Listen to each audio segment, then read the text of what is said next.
I'm Logan Crawford, and right now on Spotlight, we're delighted to be joined by George Kirby. He is a renowned jiu-jitsu master and the author of a wonderful book. It is called Jiu-Jitsu, Basic Techniques of the Gentle Art.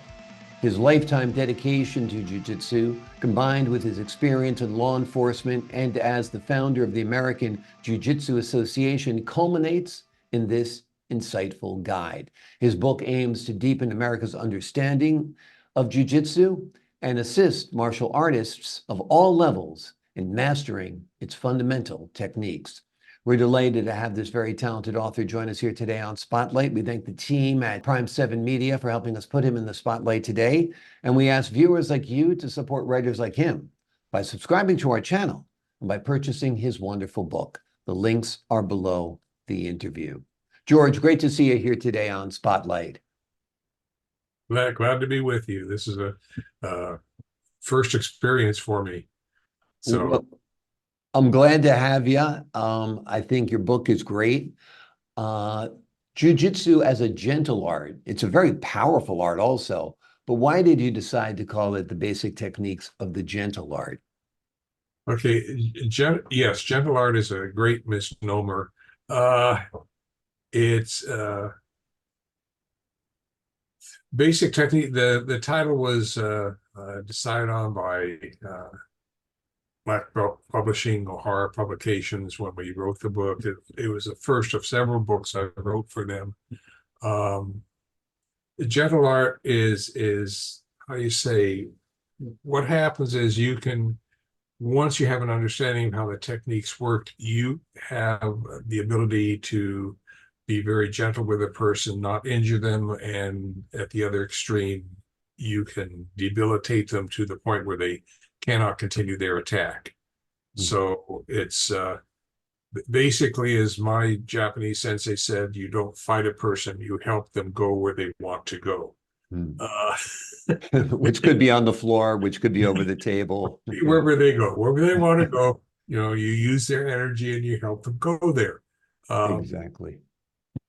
It was his, it's an attitude I try to convey to my students, because fighting in the martial arts is, an actual fight is the most degrading thing you can do as a human being. Right. Yeah, you don't want to use it unless you have to. It's basically a defensive art, correct? Yes, you can. With traditional Japanese jiu-jitsu, you cannot attack. There's nothing you can do to attack a person with it. You could, if you're really pushing it, or you go and hit a person, but as far as the art itself is concerned, it's purely defensive. Right. Now, I've always viewed jiu-jitsu as a series of grips and holds. Is that true? It's grips and holds, it's throws, it's strikes, some kicks.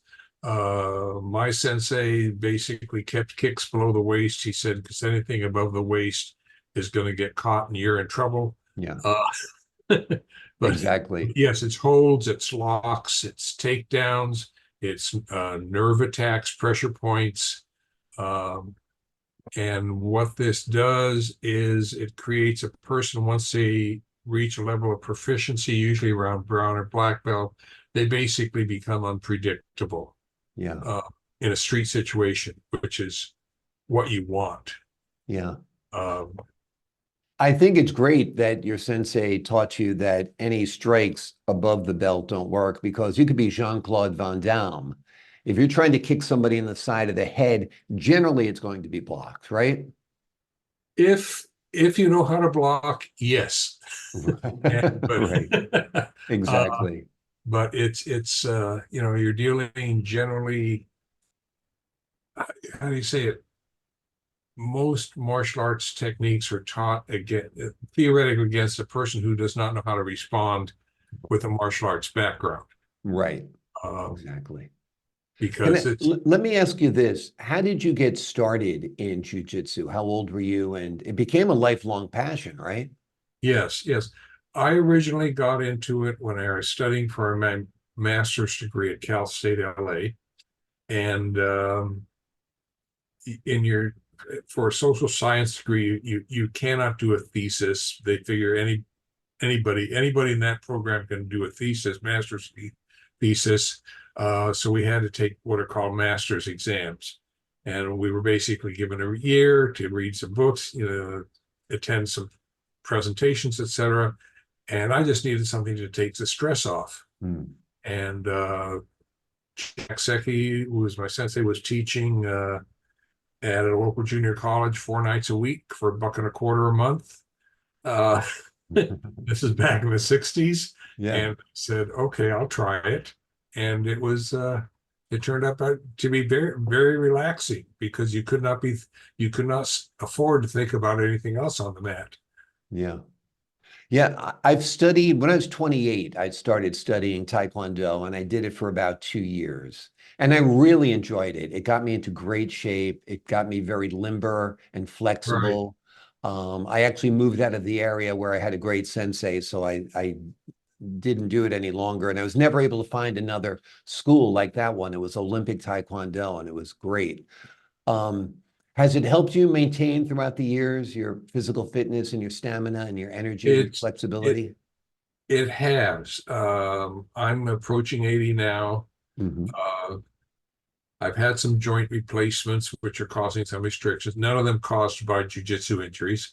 But the art has kept me flexible physically. Um, it's kept me flexible mentally. Yeah. Um, and it's been very rewarding in that way. Uh, there I say I still keep up the stretching exercises Hmm. once or twice a week. Uh, and Seki was never into building muscle. He Mm. said, but you have to be flexible because Yeah, that's what's going to save your butt, for lack of a better word, particularly as you get older. But you have to be able to move your body. exactly. No, flexibility is a key component of fitness that's often overlooked.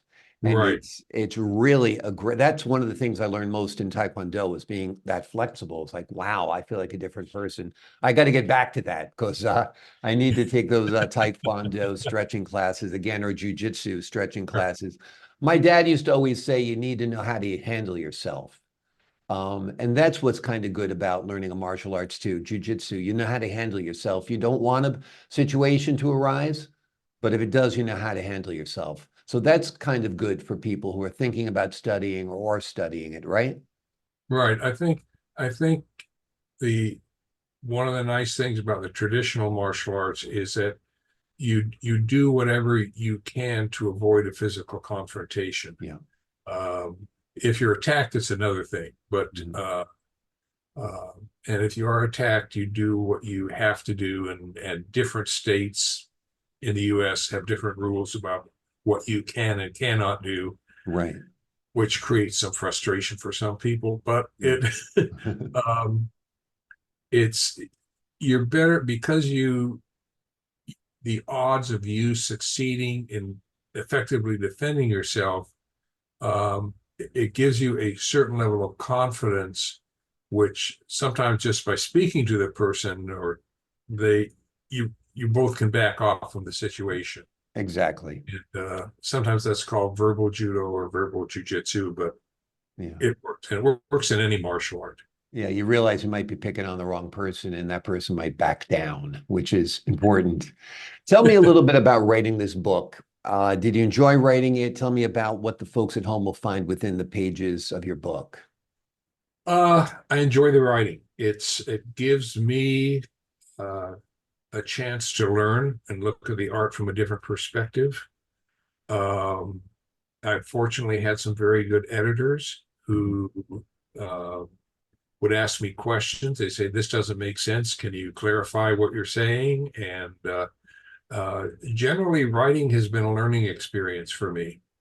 And maybe that's why I enjoy it because I end up with a product I didn't anticipate creating. Um, but I think that's the value of writing and having also having someone critique you on it because that way you learn about yourself, you learn about more about what you're writing about. It's a process, and you get better at it. Yeah, absolutely. And this book has had several versions, right? Or at least two versions, right? It's had two versions. The original book came out in 1983, Hmm. and then Black Belt decided it wanted to do an update in 2011, and so we updated it, and we brought it up to date, not necessarily technique wise, but expanding it to include uh, how Budoshin Jiu-Jitsu came about, because Seki's thinking was there are no styles of Jiu-Jitsu, there is only Jiu-Jitsu. And uh, when we approached him, because another black belt and I took over a program at the local YMCA, the program became so popular that people wanted to know what style of Jiu-Jitsu we were teaching. And we finally settled on Budoshin, which means to conduct yourself in a responsible and honorable manner. And Seki accepted it because we weren't calling it a ru or style. Mm. But what has happened, not best laid plans sometimes get laid to waste. Yeah. Today, which is probably 68, 70, 50 plus years later, because there have been several books and videos that I'm still teaching and have a lot of black belts that are teaching, it has become a style. Mm. So That's wonderful, though. It's that's interesting, the nice. etymology and the development of it all. And it actually even at one point resulted in a series of DVDs, instructional DVDs being made, Yes, correct? yes. Those were done by Panther Productions, I think in 1992. Um, they're still being sold. Mhm. There's still a demand for them. Uh, and that was an enjoyable process. I would have when I went back to do the editing on the videos, I would have loved to save the outtakes, but because we had some humorous incidents, Yeah. uh, and but the owner of Panther Production says, no, you can't take those with you. That's So, funny. That's funny. but You don't want it yeah, on a blooper reel they of yeah, outtakes. the Yeah. the videos are, as far as teaching are concerned, are far superior to the books, only because with the way technology has gone, you can stop a video at any frame to see Right. exactly what's going on. You can, depending on what software you have, you can zoom it in, get close-ups, and uh,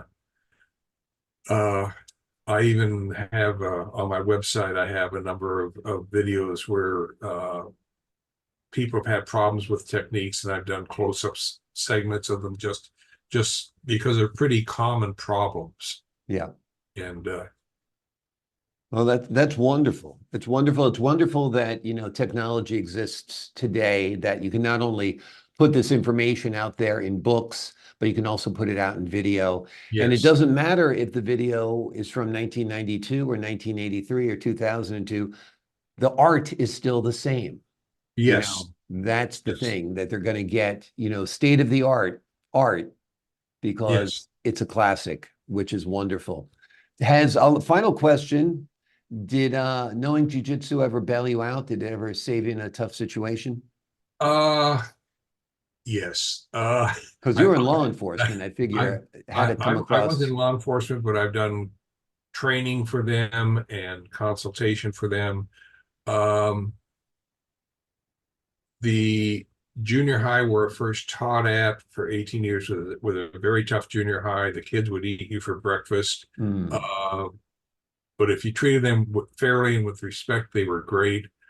We did have an off-campus gang problem. They'd frequently come on campus, and I think there's one incident where a adult pulled a knife on me, wow. and but he was swinging it from hand to hand to intimidate me, and I basically just synced with his movements, Hmm. knocked it out of his hand, and then gave him a palm strike to his chest. Mm.